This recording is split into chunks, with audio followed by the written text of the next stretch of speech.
65 দিন, তার মানে তুমি 365 টাকা সুদ পাবে।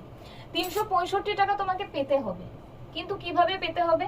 কোনো একটা টাকার 5% এর মান 365 হতে হবে। এবার জাস্ট অপশন টেস্ট করো, দেখো এখানে কোন মানের সাথে তুমি যদি 5 গুণ করো তাহলে 365 পাবে। দেখতেই পাচ্ছ option A, just option A. কারণ দেখো অপশন সি তে এখানে 0 আছে, 5 এর সাথে 0 করলে তুমি 0 গুণ করলে 0 পাচ্ছ, এখানেও 0 আছে, এখানেও 0 পাবে, একমাত্র এখানে আর এখানে। অপশন এ বা ডি হতে পারে, কিন্তু যেহেতু এখানে লাস্টে 3 আছে তাই 365 থেকে তুমি বেশি মান পাবে, উত্তর সেটা হবে না। তুমি উত্তর পাবে 7300। তুমি দেখো 73 কে 5 দিয়ে গুণ করো, দেখো তুমি কত পাচ্ছ।